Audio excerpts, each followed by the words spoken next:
Stories are who we are. Telling them makes us remember, and remembering keeps us alive. A Cree proverb. Welcome to Grimly.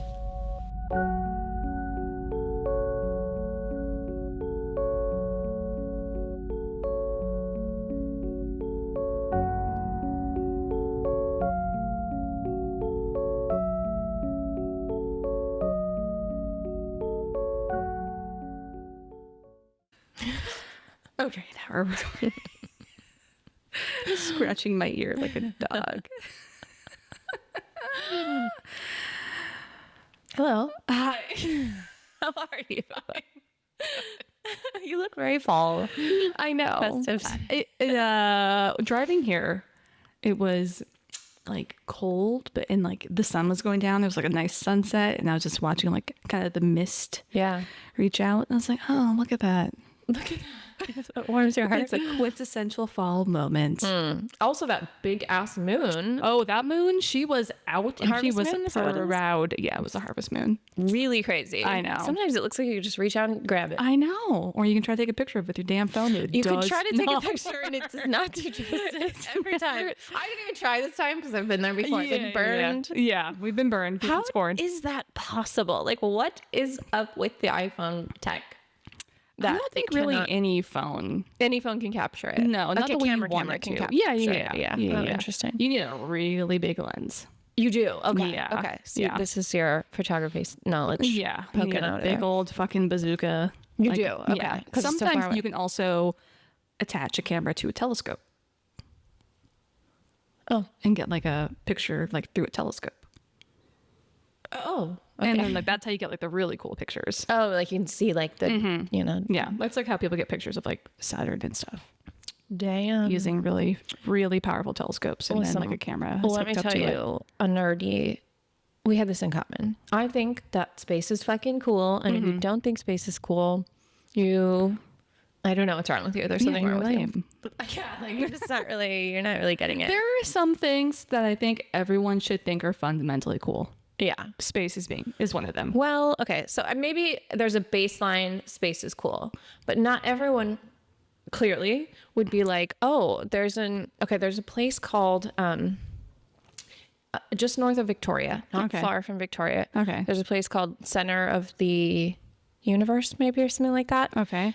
Centre, because they're British. So it's really funny. And it is like basically like this like giant like telescope, like biosphere type thing. Oh, you know? okay. Yeah. And they twice a month they have these like evening parties, like where you can go and you can like show up and they do like a little show. Yeah. And you can look through the telescope and see Like everything. everything. That's really cool. I've only done something like that once in my life. When I was a kid, we lived not too far from something similar in Arizona. Yeah. And when I saw it, I was looking for like places to go with my little sister. Yeah. And I was like, is this a draw? Because it's actually the weekend that we're going to be going. And she was like, no. And I was like, okay, just me then. All right, we're going to go somewhere else. Cool. Thanks for the harshest judgment. I know. She was like, Gabby. this is absolutely not a draw. Oh, what a bummer. I think that know. sounds really cool. I think it would be fucking cool. Yeah. But another time. Yeah, another time. Yeah, we can So go. welcome to Grimly, Welcome to Grimly. where we think space is cool. We do. Yeah. I am Missy, And I'm Meg. and we are two unserious people that talk about seriously creepy shit. You know what? Space is creepy. Oh, extremely. It's scary, but it's cool. Yes. I don't want to go there. Do you know what I always trip out about? What? When I'm laying down on the grass, staring up at the sky, I can't help myself from being like, you are upside down right now. Yeah, That's right? down. Yeah, we're just floating in space. Yeah. That's all down there. And somehow you're just stuck here, fortunately, because you could be hurled out here. Like it's like this body, The only thing keeping you on this goddamn grass is gravity. We love gravity too. Gravity is a bad bitch. You know, some people don't think gravity is real. Whatever it is, it's something has got my ass stuck to the ground when I should otherwise be Flying into off, the ether. spinning off like a salad spinner. Yes. It's just like a salad spinner in space is what we're on, trippy. dog. It's really not like you to oh, I guess never mind. I was like, you haven't really jumped into the content yet. I was like, it's not really like you to get the ball rolling so quickly. But you On just the intro? introduced us, yeah. Yeah, because forgot. remember, we're trying to do that quickly. Well, This is literally episode 80. 80. 80, dog. So that's cool. So Your enthusiasm is palpable. I was like, I feel like it wasn't that long ago that it was like 75. So Yeah, it we was naturally 5 would be- episodes ago. we That's how naturally math would be at 80 soon. I told you, I actually do. I always be like, oh yeah, we're 5 in from where we just were. Keep telling you. What should we do for our 100th? Should we do something? Maybe. Yeah, we should talk about it. I don't have a freaking clue. I've got some ideas. Well, I always have ideas. Good. Let's be real. Good. I'm a little psychotic. Yeah, have you listened? Super random. Did you listen to T Swift's new album? I did not. But I couldn't escape hearing some of them. I know about the Travis Kelce's dick. Yeah, that's what I was asking about. I listened to it. Mm-hmm. There was a couple moments where I just laughed out loud. I'm like, oh my God. Like, not even like in a scandalous way. I'm like, wow, she fucking said that Oh, wow. out loud. And like, honestly, Good for her. good for her. I mean, she's getting digged down. If she's getting digged down well enough to Oh, she write is. songs about them, good for them. Oh, good for them. I Yeah. think that like this is great because like didn't she say like she feels like a monster on a hill or something? She's like a big tall Because she's really girl. tall. Yes, and She's like not even she's big. in, She's in just Hol- skinny. She's just very tall. very tall. You're right. Yeah. But like Hollywood, where everyone is like Super tiny. petite, Yeah, and she's like- like I feel like the outcast generally. And this man must make her feel like a teeny tiny little doll, Petite girl. which is so sexy. Yeah, totally. Yeah. So good for her. Very good for her. I was wondering, yeah, 'cause it's pretty funny. Maybe we'll play it after we. The album, No, it's like please. we're gonna listen to the entire Taylor Swift album. Just that song. You mean? Yeah, you should listen have to it. not heard It's the whole really song. funny, Okay. and like I think it's hilarious, and people are like giving her shit about it. I'm not even like a Taylor Swift fan, but I'm like, who the fuck cares? It's like it's an album about her like kind of being happy. Yeah. And everyone's like, oh, like this isn't Taylor Swift. I'm like, yeah, because she hasn't. I know, and I did hear her say that, like, I can't believe we're having a Taylor Swift corner because, like, neither of us really I know. I was just You just can't curious. escape it. No, you can't. I do like a woman being happily digged down. Yeah. Like, good for her. We Like, congratulate you. Cheers to you, girl. Congratulations. yes. Yeah. But she did say that, like, this is the album that she feels like represents where she's at currently. Like, this, Yeah. all the other ones were probably like, oh, past, how I Right, felt like in the past about heartaches and, things, like, and now stuff this like is that. like current. People are like, screw you. I did think, like, hear a lot of bad feedback about the lyrics, which is, you know. However, I also saw a guy rap her lyrics, and I was like, honestly, you turn it into a rap song, it's kind of hard. So That's actually pretty cool. I know. I was like, damn, all right, I guess we can't. Not like, it's none of my business. We can't fucking write a song. Yeah, I don't. No. No. You know, when I was a kid, I did just like sing Makeup songs. Makeup songs. I did. Oh, that's cute. I know, but Yeah. I don't, I didn't like write them down. No, or- you're not a lyricist. You're not Eminem, 8 Mile, writing songs down in the bus. God, that would have been cool though. Yeah, Mom Spaghetti. Yeah. Could have.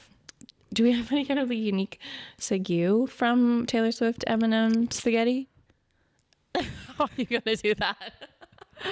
Okay, like get me the fuck out of this corner. No, I will say so. Okay, so I guess we can talk about this. This episode is coming out on Indigenous People's Day. Okay. It's not. Sorry, it's not Columbus Day, motherfuckers. Yes, Indigenous Peoples Day is what Yeah. we call it now. Yeah, And Apple is still I calling know. Columbus Day on my phone. I saw Fox News at the gym, and they're only calling it Columbus Day. God, okay. Fox News is really losing the plot. Oh my God. Crazy. It's Listen. crazier than I've seen it in a long time. I think we can all agree that we destroyed nations of people once upon a time. Yeah. Yeah. Like, they don't exist anymore. Right. The Nazis followed American colonialism to figure out how to wipe out another group of people. God. It's fucked up and it's bad. Okay. Yeah. So it's Indigenous Peoples Day. Fuck Christopher Columbus. Maybe that should be from this episode. Yeah. Do it, girl.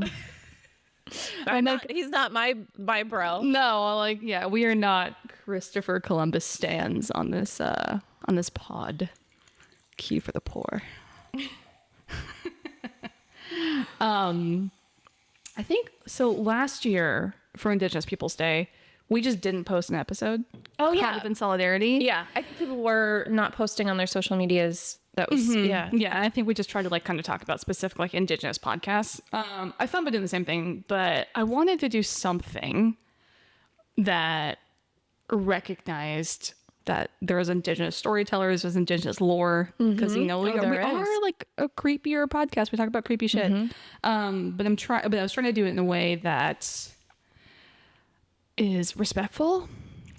Because there are certain areas of Indigenous folklore that you're not supposed to talk about outside of the tribe. Okay. And the big one is skinwalkers. Yes. I did not know that. I know that, like, generally the theme is, like, we don't talk about them. Mm-hmm. And I thought it was just, like, a superstitious thing. But I didn't realize it was, like, this is our lore and not... It's that basically you'd be, like, co-opting or, like, what's the word I'm looking for? Colonizing. Yeah, colonizing. What is it? Appropriating. Yes, that's the right word for it. Yeah, and so... I mean, I've talked about doing skinwalkers as an episode forever, but then I learned about that. I was like, oh my, so we can't do that. That will not be a thing. So, but that's not to like We're not talking skinwalkers today, is what you're saying? No. And then that's not to talk shit about people who have created content around skinwalkers or, you know, have consumed content around skinwalkers. I mean, I'm one of them. Mm-hmm. You know, it's just take a moment to kind of learn some stuff before you consume that content, I would say. Because, yeah, there's a lot of Indigenous stories and a lot of Indigenous, like, tales that they're only in the tribe. How did you learn this? From research. Okay. Yeah. Just, because I was trying to look up, I can't remember what website I found. I wish I knew it off the top of my head. But I was, like, looking up websites. I'm like, how do I figure out what is appropriate? Like, what's appropriate? Maybe it was Reddit, actually. Okay. Just, you know, just trying to figure out what we can talk about, what we shouldn't talk about, you know, and there's a lot of like historical museums around the country in the United States that talk about this stuff too, and like, and Canada and stuff. So, yeah, so we're going to do some Indigenous folklore. I'm so excited. Yeah. It's, because the best I can do. Let me mention again, this culture of people is fucking ancient. Yeah. And they have stories. There would be a lot more stories if we didn't genocide them. Yeah, absolutely. Or didn't like just act like there wasn't an entire nation of people here when we came here. Yes. We discovered fucking nothing. No, we didn't discover it. No, it was already, there were people already here. They were. Yeah. So every culture tells stories about things that live just beyond the firelight, spirits that teach us what happens when we lose our balance in the world. In North America, Indigenous nations have shared these stories for thousands of years. But they're not ghost tales or campfire myths. They're living lessons, stories that warn, guide, and explain. Today, we're exploring 4 figures of Indigenous folklore. Okay. So I found 4 that seem to be the most appropriate to talk about. Okay. So, that's my soapbox. So very respectful. I am very trying so hard. I'm so demure and so mindful. I'm very cutesy. My little flannel shirt. It's black and orange. It is black and orange. Yeah. Yeah. Halloweeny. It's very Halloweeny. It's my Halloween flannel. But it's not like a bad black and orange. It doesn't it's like it's a Halloween. You're right. Sorry. It is like a toasty orange. Yeah. A toasty orange is a good way to put it. Yeah. So, okay. Pumpkin. It's a little darker than pumpkin. An amber. A burnt amber. I'll stop now. Yeah, well, we could keep naming colors. We can keep trying to name this orange and this fucking flannel. Okay, so when winter, and also, sorry. I wrote this very much how I kind of wrote our Krampus episode, where it's more just like vibes and tales. Okay. So there isn't like I don't have like a theory area. Got it. Okay. I don't All right. have So we're just going to hear the story. timelines. We're just gonna hear stories. Okay. Yeah. So it's Story corner. It's a little bit of a story corner. Yeah. All right. I'm going to try to shut the fuck up then. There is one in here that you're gonna love because I fucking love it, and you'll probably have some opinions about it. Okay. And I'm looking forward to it. Okay, so when winter comes early and hunger sets in deep, the northern forests of North America seem to whisper an old warning, one that's haunted, and the Algonian speaking nations for centuries. Among the Cree, Ojibwe, Innu, and peoples, there is a name that's spoken quietly: the Wendigo. Okay. The Wendigo. Yes. The Wendigo is an ugly motherfucker. It's not cute. It's not. It's not very cutesy. It's not very demure. No. It's not very mindful. No, we don't want to see it. No. The Wendigo was often thought as part spirit, part human, part metaphor. In the words of Ojibwe author Basil Johnson, who wrote the Manitowoc, the spiritual world of the Ojibwe, the Wendigo is the embodiment of gluttony, greed, and excess. Oh, so it's me. It's the cannibal spirit who possesses those who have forsaken their communities.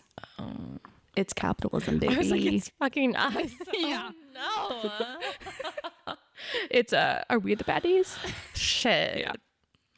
So Johnson's work describes the Wendigo not as a monster or a cryptid. It's often talked about as a cryptid. But really, what From I'm what talking I've about is realized. just like a theory, like a concept. Yeah. So it's a reflection of what happens when a human need turns into hunger for more food, more power, or anything beyond what they need. Wow. So you really become. It's like gluttony. I know. And It's gluttony. at the expense of other people, because the Wendigo is a scary, so like, yeah. So like, okay, I'm trying to think like, what did we talk about? Hold on. The Donner Party, for example. Yeah. And shit starts hitting the fan. Yeah, And people start hoarding from Yes. each other. Like we start running out of toilet paper in the grocery stores when COVID happens and like all that. Like it's just like the wisdom of a group of people to be able to like just like watch Yeah. what's happening around you. And like, I don't know, I guess we've always been the same. Yeah. Humans. Right. I mean, it's just, it's gluttony. That's all it is. That's what I think about. You're right. Greed. Yeah. Greed, gluttony. Yeah. It's like kind of, that's the Wendigo personified. I had no idea because the Wendigo isn't a fat bastard. No. You wouldn't. It No. I think that's the kind of image like, of it does not match like my image of it. yeah, I always imagine Seven. Yeah. Like that version of gluttony when I think of Exactly. gluttony, because I think that movie was just like so profound for so many people in that, if you haven't seen Seven, watch that fucking movie. I don't know how you haven't seen it if you listen to this podcast, but I mean, you could be younger. You could be than younger. us. Yeah. It's a dark fucking movie. Yes, it is. It's good though. Like I want to. Don't give it away. You can't. I just like want to give Brad Pitt a shout out, but he's trash, so I can't. Oh, I'm just gonna be like, Brad Pitt's in it, but he's trash. Yeah. So, according to oral traditions collected from indigenous stories across the Great Lakes region, the Wendigo begins as a person who is trapped in the snow, starving and desperate. Okay. When that person becomes desperate enough and turns to cannibalism, the spirit of the Wendigo takes over. It's funny that you Shit. mentioned the Donner Party. Yeah. It took me like 12 business days to remember to recall the name. I would say 3. You got there. You were like a Prime delivery. I was a Prime delivery that didn't show up the day it was supposed to, but you got it at 4 a.m. the next It's morning. refreshing. Yeah. So the heart of the person freezes and their eyes glow. Their body stretches and thins until they're little more than skin and bone, taller than trees, and endlessly starving. Oh, well, that makes sense. Yeah. Then So it's kind of, the hair's a little wily. Yeah, this Face is sunken. like, it's hard to find like actual there's a lot of different images. like indigenous images of the Wendigo okay. because it just it's just been overused, you know, now. Yeah. Unfortunately, but it's just Okay. tall, That gangly, explains- thin, yeah. very thin. They often like are depicted with like antlers now. Random. Which is random. Claws. Yeah, the claws kind of make sense because it's like gluttonous and like eating constantly, but it's always hungry. That's Product. kind of the big part of the Wendigo, is like it's always starving, even though like it can always eat and eat and eat because it's gluttony and it's Shit. consuming and it's going and going and going, but it's always starving. Oof, it's fucking scary. It's actually quite profound. Yeah. So some tribal elders describe the Wendigo as winter personified. So they say that the Wendigo is known to create the howling wind that will call people away from camp and is the embodiment of starvation and greed like winter, Wow. which is a little offensive to winter. What you got? Well, I don't know. It's probably the hardest part of the year if you live. Yeah, this is specifically like indigenous. Great Lakes region, and Oh, that yeah. type of winter is Yeah. harsh. Yeah. That's a harsh winter. Yeah. Midwestern winter is something I don't want to witness because it looks rough. It's true. Yeah, we got like nice fun. No, I could never. Yeah, no, we're not doing that. No. So the Inuit people of Labrador tell stories of the Wendigo spirits who wander after blizzards searching for warmth and or flesh. So it's a very similar type of vibe, but just they call it the Wendigo. Wendigo. So in other indigenous stories, the Wendigo is not a physical being at all, but rather a sickness of the soul in what anthropologists call Wendigo psychosis. Okay. Have you heard this? No. Wendigo psychosis is defined as a psychiatric manifestation such as paranoia, anxiety, hallucinations, and cannibalistic urges. And often emerges as a result of a fusion of cultural narratives and psychological vulnerabilities. That's a very clinical definition of Wendigo psychosis. Sorry, that's a real thing? I think so. Oh my gosh. Yeah, Okay. I found that on like a psychology website. Wow. Okay. Yeah, I don't know if that's something that That they they would still- say now. Yeah. Yeah. But once upon a time, that was a thing Okay. for some people. I mean, your brain can do some fucked up shit. So in 2012 article, Dangerous Spirits, the Wendigo and Myth in History, historian Sean Smallman gives examples of how the story of the Wendigo was used throughout history. So during long winters or colonial turmoil that destroyed food sources, the idea of the Wendigo became a way to explain and prevent social breakdown within the tribal structure. So it was like don't do this. Yeah. Like we're not cautionary tale. It's a cautionary tale, yeah. So Smallman then goes to say that the Wendigo was less about becoming a monster and more of a story that reminded people that what it meant to stay human even in the worst conditions. Yeah. Like you just said, dinner party. Yeah. Toilet paper. Exactly. Like dinner party is a very extreme example, but like even like the toilet paper situation. Like We all do it. It Yeah. happens once a year. right? Where we just fucking go bananas. Like I think Actually, every fucking Black Friday, people do it. Like, yeah. I think about it's not much of a craze anymore, but like all the people that were scrambling for Stanleys, like a specific colored Exactly. Stanley on like Valentine's Day at like Target, like running people over Exactly. for a fucking cup that you already have like 3 of. It's crazy. Yeah. You were prone to it. So the Wendigo was also thought as a warning against greed. As Johnston and other indigenous scholars point out, the same spirit of endless consumption that once haunted individuals now reflects what colonization and capitalism did and continues to do to the land. I'm over here being educated. I'm not gonna have to put a little more respect on the Wendigo's name. Right. It's very profound cryptid. So it's not cryptid. Oh, Meg. excuse- I'm sorry. It's okay. It's taking without giving, consuming without restraint. In that sense, the Wendigo survives. It's just changed its prey. Fantastic. That's what this Sean Smallman has kind love of said. That you can really like take anything and study it and make a really thoughtful, educational piece of writing about it. Yeah. Piece of art. Right? If you're good at writing. Yeah. And researching. Profound enough. So in a 2019 CBC News piece, a Cree storyteller named David Garneau explained it perfectly. The Wendigo teaches us that hunger isn't just about food. It's about wanting more than you need and forgetting who you are to get it.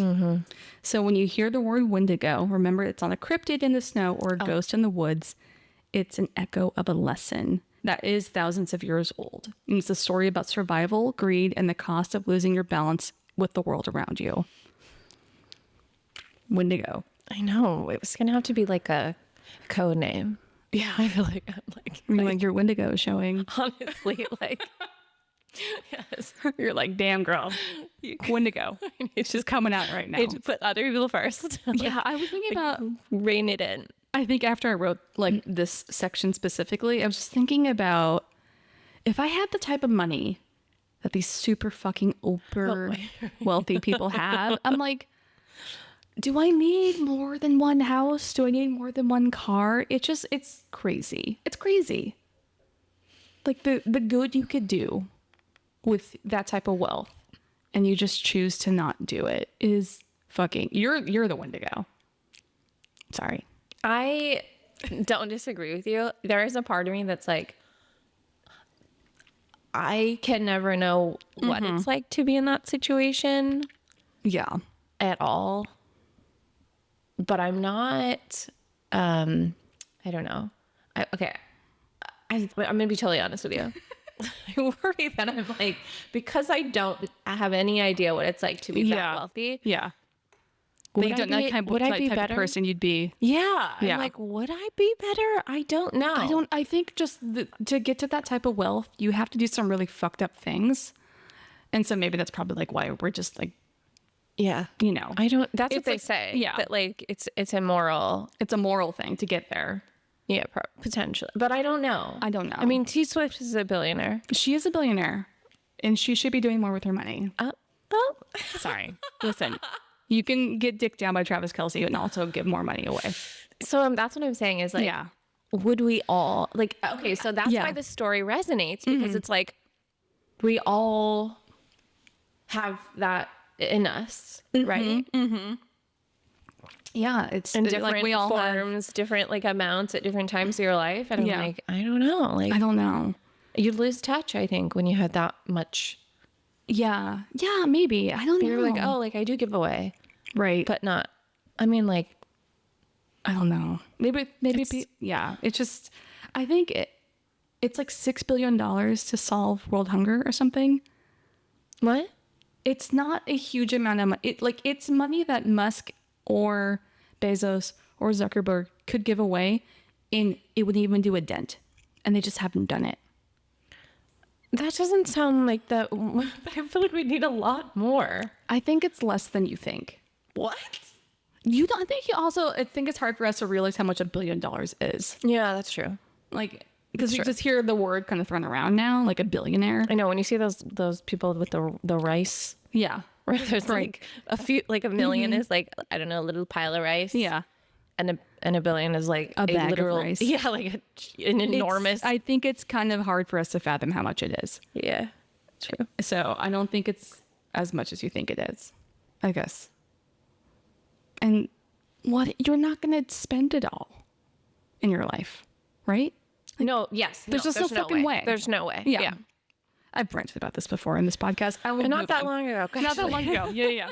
Okay. But while we're talking about greedy motherfuckers. Right? Well, the Wendigo right out of me. What can I say? All right. So the next one is the one I think you were going to call like. Okay.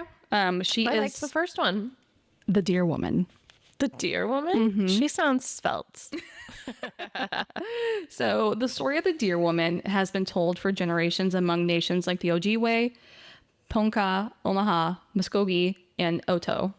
She is described as both beautiful and dangerous, nurturing and deadly, and is one of the most enduring figures in indigenous oral traditions. Oh, they love her. They love her. Okay. The deer woman has been described as a spirit who makes balance in the world more visible, and she is in the natural world's answer to disrespect and imbalance. Oh. Okay. So, according to Muskogee Creek scholar Carol Dunn, the deer woman exists where power and consequence meet, and she appears when boundaries are crossed. I'm over here like I'm sorry.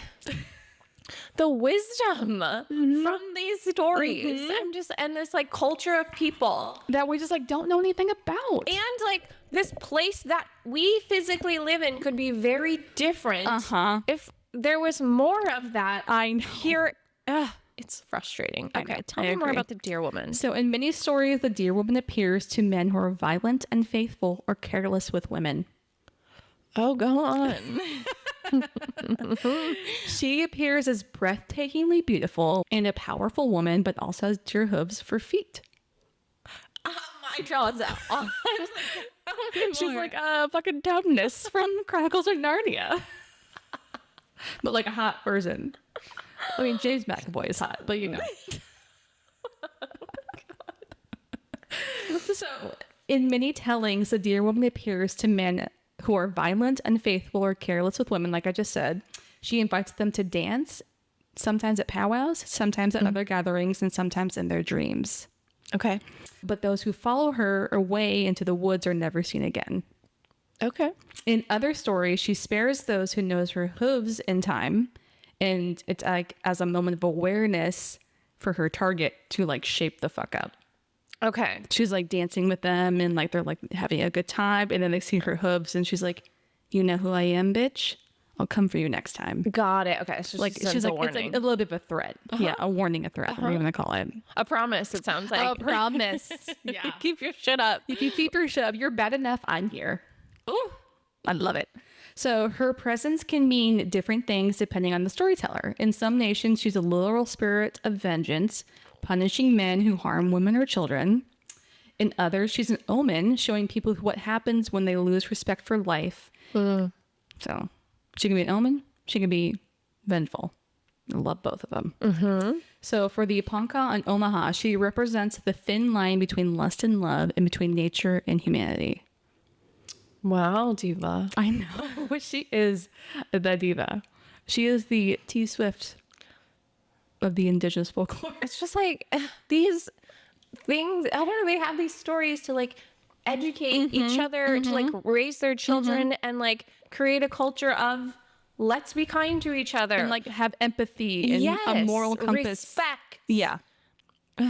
It's just Family values. it's a goddamn shame. I know it is. Yeah. So her image is also very meaningful in itself. She is part deer, which is gentle, graceful, and deeply connected to the earth. Oh, okay. But she's also part woman with her own agency and power, which is also very important. So many Native scholars and writers talk about how the deer woman isn't only a warning to men, she's a source of empowerment to women. And she's a spirit that reclaims female power instead of being afraid. Yeah. Like, fucking cool. Yeah. So the Smithsonian National Museum of American Indian describes deer woman as a reminder of balance between creation and destruction. Like nature itself, she nurtures and punishes when needed. And she restores the equilibrium, not out of cruelty, but out of justice. Yeah. Yeah. Yeah. It sounds like it's like kind of like a Gaia, Mother Earth situation, but like and a Dexter. yeah, totally. Mother Earth and Dexter have a baby. It's deer woman. Hot. Hot. Definitely yes. hot. Yeah. So across the stories of the deer woman, one message remains. When respect is lost, when men exploit women, or when humans exploit nature, the deer woman will walk again. Oh, do we have a photo of her? Is there any photo? No. God damn. And like, I looked it up. It's all fucking just bitches with antlers. Oh, really? Yeah. Okay. There's not antler mentioned in this. She only has hoofs. I know, because the deer female deers don't have antlers. I know. I know. Oh, no. That's what I'm saying. It's hard to find like actual renderings. Could do like a little Halloween costume. I'm doing hooves. Like these are my hooves. Only you can see the way I'm holding my hands. They are. They're hooves.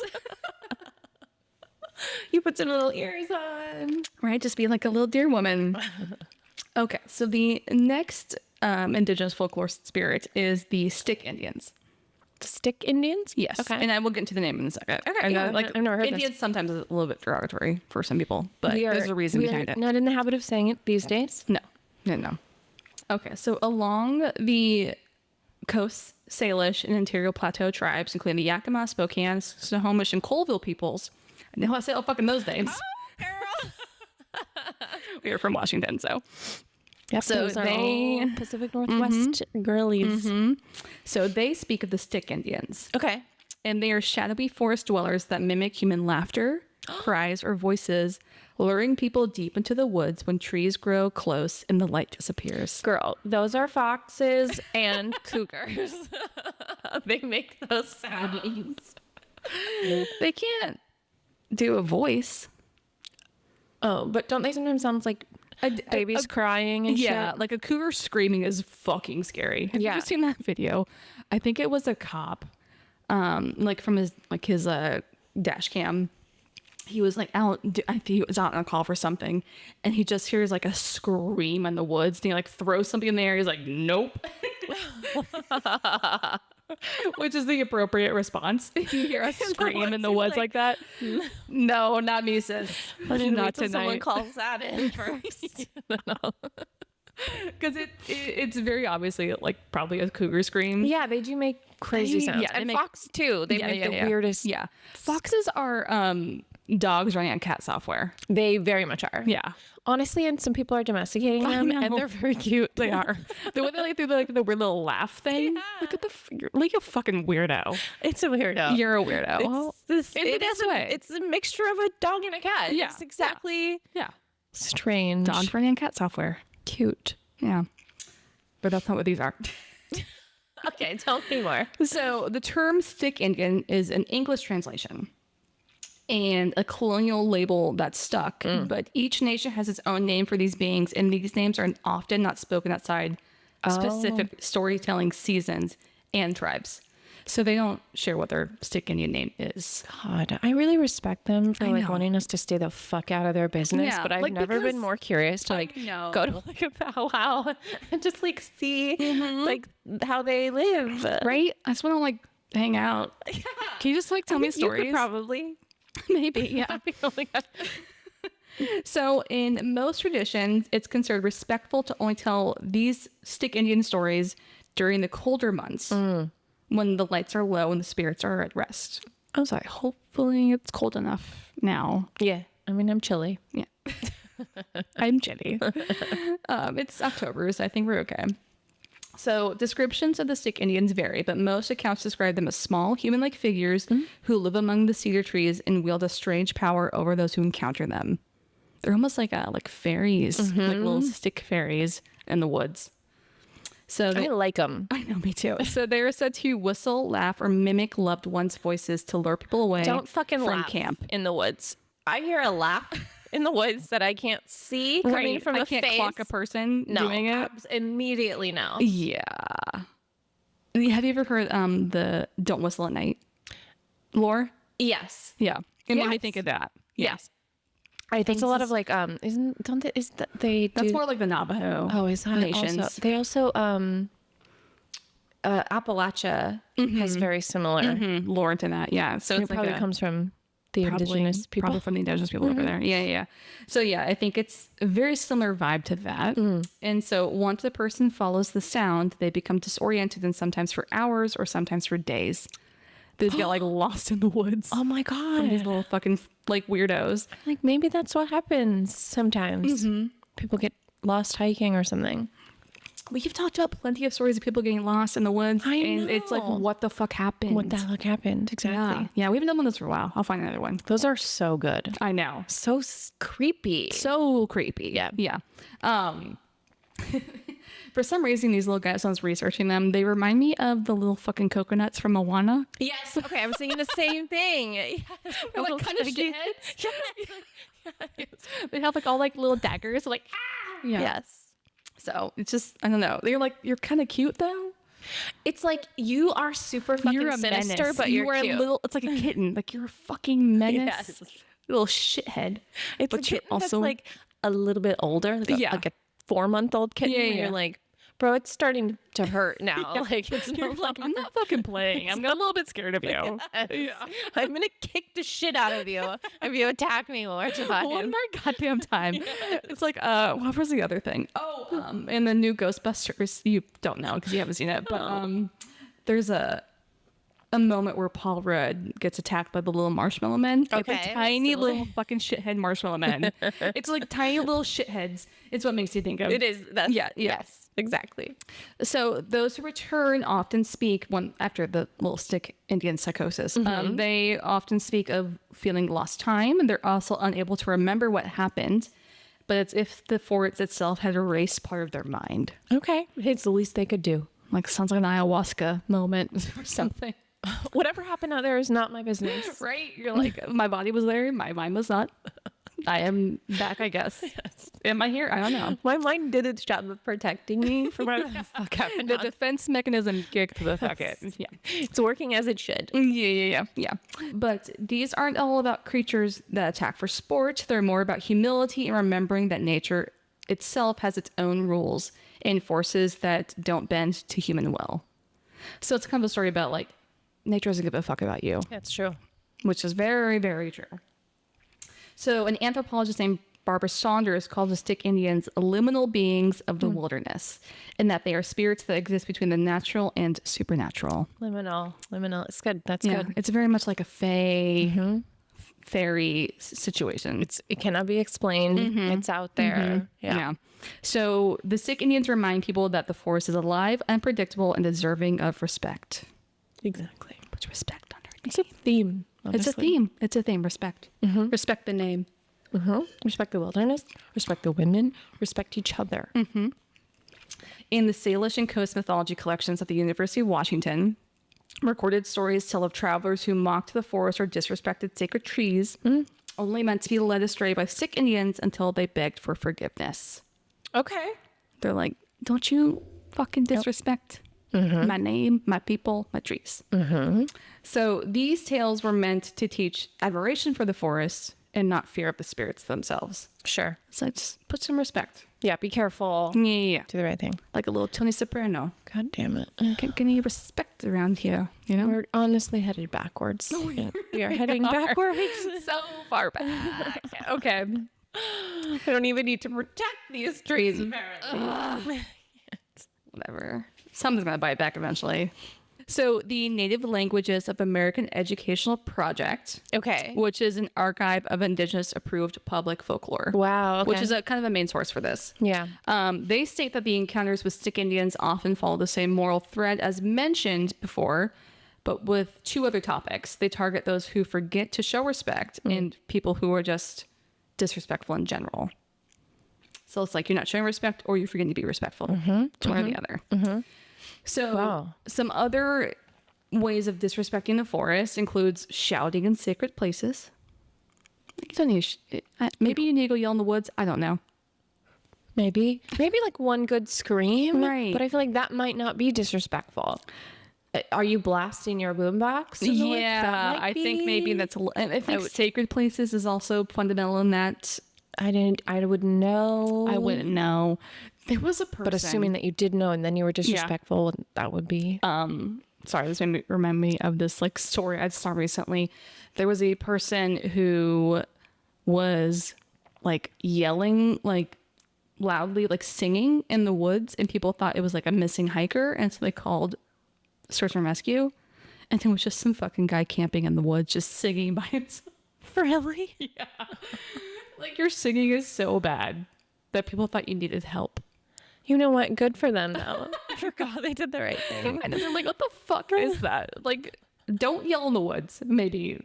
Unless you need help. Yeah. I've yelled fuck really loud in the woods when I'm like hiking and I just want to be done. Marcia and Jane could attest to that. And my friend Lindsay, actually. Anytime I'm like hiking uphill and it's just like the hill doesn't stop, I just usually start swearing. Listen, hiking is miserable, okay? Everyone knows it. It is miserable. It's type 2 fun. It's type 2 fun. It's always you feel a sense of accomplishment. It's beautiful, but while you are doing it, it fucking sucks. Yep. Yeah. So some other ways of disrespect include, besides this shouting in sacred places, is cutting trees carelessly. That counts. And Littering, walking. I would say. That's kinda not on the list, but littering would be. I would say the obvious signs. Yeah. Also, walking into a forest at night without permission are examples of disrespecting the forest. Shit. Okay. Yeah. Listen, I'm not going to do that, but I'm not walking on the lip tonight. no. I have done like sunrise hikes where you walk very early, like before Like dawn. the sun's on its way. Yeah. Yeah. But like I'm not. Hey, Yeah. next time you do it, just be like, Hey guys. please, may I? Can I ask for consent before I enter you? Right. Yes. Yeah. Oh my God. Jesus Christ. So the Stick Indians are both frightening and protective guardians of the wild, not its enemies, or not your enemy as Sure. well. So Yeah, they don't sound like they're going to hurt you. no, they're just gonna fuck with you scare a little you. bit. Yeah. Yeah, because you're also being a fucker. You deserve it. Yeah, you're being a shithead. I'm gonna be a shithead back. Just in a smaller form. Cute. I know. So a Yakima tribe elder summarized its best in an interview archived at the University of Washington's Oral History Project. So cool. So he says, quote, people say they hear laughter in the woods. I tell them that's not to scare you. That's the land letting you know it's listening. Oh, Always. so spooky. I know. I love this episode. This is a good episode. Thank you. Thank you. And before we get into our last one, we'll take a little tiny baby break.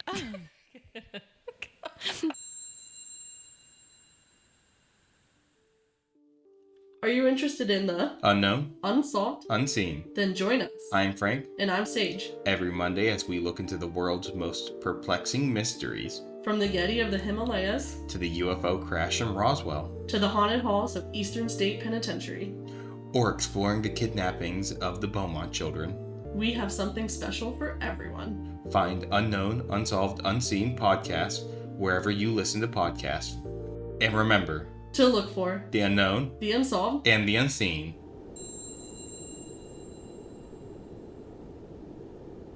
Okay, we are back. All right. So let's get into our last little indigenous lore guy. Thing. 4 of 4. 4 of 4. Yeah, 4 of 4. Sorry, my brain just kind of stopped. That hamster in that wheel just like You should stopped. have kept it on. It is late. It's a little late. It's fine. Not for you, but generally. Yeah, in general, yeah. So across North America is one of the most universal and complex figures in indigenous oral tradition, the Coyote the Trickster. Oh, okay. So this one is like basically North America and the First Nations up in Canada. So Okay. it's everywhere. She's well known. She's well known, yeah. So that coyote is not a villain nor a hero. He's both and he's neither. I love It's an like anti-hero. like a Loki Uh-huh. situation. So in some stories, Coyote is the creator and he helped shape the world. He also names the animals and brought fire to humankind. In others, he's a fool whose arrogance or curiosity causes disasters and sometimes even the creation of death itself. So it's like he did some good things, he did some bad things. Bad being, whatever. So the Coyote stories that have been passed down for centuries are not meant to simply entertain, they're lessons. They show listeners what happens when pride, greed, or impulsiveness overcome wisdom. It's a theme. It's a theme. So in some stories from the Plateau and Plains nations, Coyote steals fire for the people, but actually burns his tail. So he does something like out of like the kindness or like for good, but then something bad happens. It's always like a constant like Got it. Okay. because he stole the fire, he burned his tail Okay. type of situation. In other stories, he tries to make people immortal, but becomes impatient and kind of forgets about it. And so they're not immortal. They just like live for X amount of time. He's like, whatever. Yeah. And this is showing how even good intentions can cause harm when driven by an ego. Because he wants to be like known as this because it ambivalent, wasn't a good got it. Okay. person, or like good spirit, good God, whatever you want to call it. But It's really not. selfishly It's very motivated. selfish, motivated. Yeah, yeah. So he's like doing good, but he's like doing it for bad intentions. Again, the wisdom. The of wisdom these is people. insane, The yeah. emotional intelligence. It's crazy. So in most stories, Coyote the Trickster embodies duality. It's chaos and creation, selfishness and self-sacrifice, humor and consequence. And he's a reflection of humanity itself. in a lot of stories. I which like it. Kind it. of makes sense. It's like a Loki, like I said. Yeah. So Coyote travels across the land, reshaping with every prank or punishment.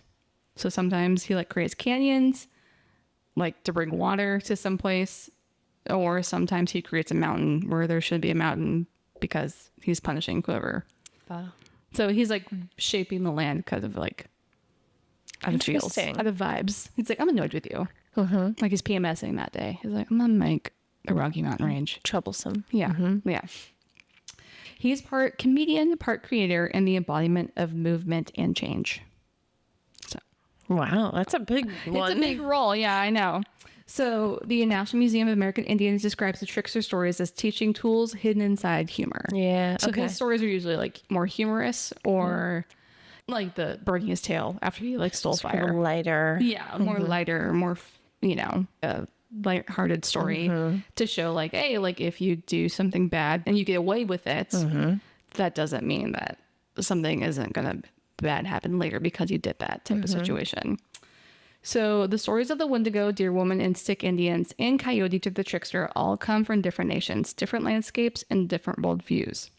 But together they share a message. That imbalance has a cost. These stories aren't about monsters lurking in the dark. They're about the forces that keep the world in motion and what happens when people forget to live in harmony with them.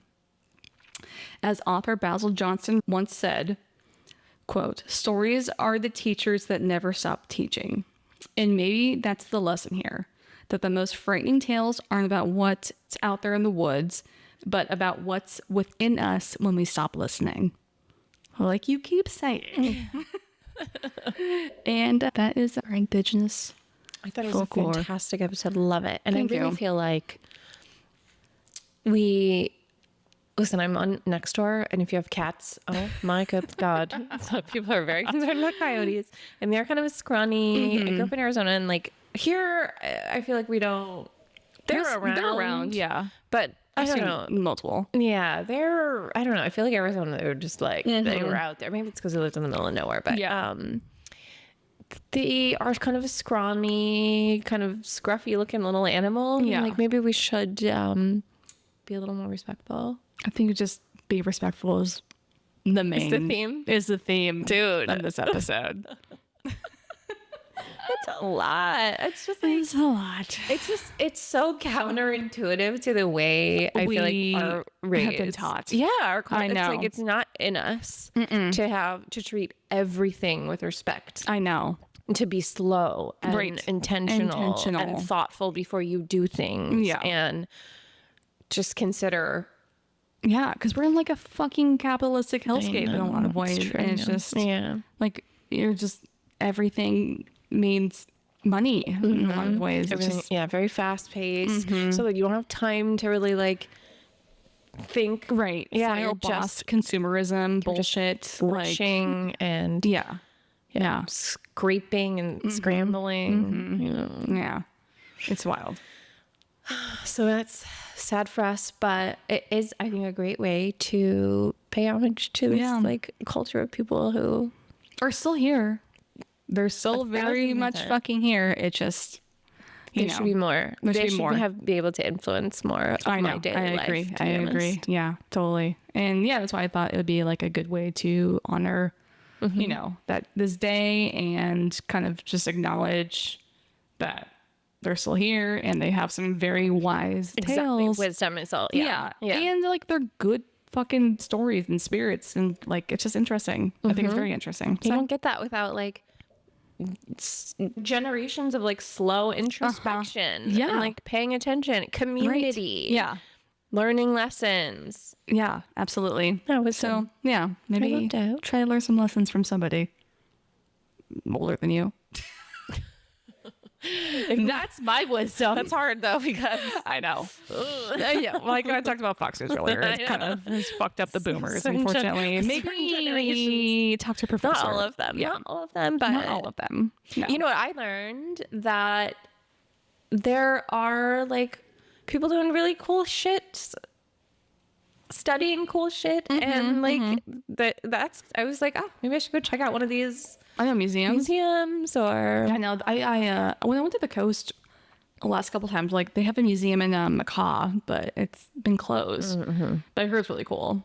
Yeah, try to like go find out about your local tribes. Like, find their stories. Try to figure out if you can hear some stories from somebody out there, because they're probably really interesting, really cool. Maybe that's like the lesson we learn. Where is that Smithsonian Native American? Oh, we'll try to link that. Yeah, I was like, where is that? Is that in? I'm like, maybe I will. Like, go to the Smithsonian. It's like I would love to go to the Smithsonian. Smithsonian. It's like, I know you know what it is, but you are not saying it. Smithsonian. There we go. Yeah. Partially because I was a big fan of Bones, the TV show. Oh, okay. And I've never seen it. That entire show is based in the Smithsonian. Jesus fuck. You've said enough words today. It's like a crime show though. Okay. But it's all I know of it, but I've never seen it. Yeah. Okay. It's dated. It's dated now. Oh, no. If you didn't watch it when it came out, you probably like, this is kind of dumb. But it's nostalgia for me. Oh, I love that. But that's why I would like to go there. Girl, Because Bones was based. it's there. Yeah. Emily Deschanel. She was the main person. We're gonna fucking leave. Okay. Thank you so much for listening. You know, do the things. You gotta rate, you gotta review, you gotta subscribe, you gotta tell your friends, tell your wife, tell your mistress. I don't know. Tell the guy that's sticking you down like Taylor Swift. And we'll talk to you next week. And until next time. Stay grimly curious. Jesus. Thank you so much for listening. Music by Alex Kingston and Adam McKinnon. For podcast photos and updates, follow us on Instagram and TikTok at Grimly Podcast. Be sure to rate and review, and we will see you next week for another episode. Bye, bitch.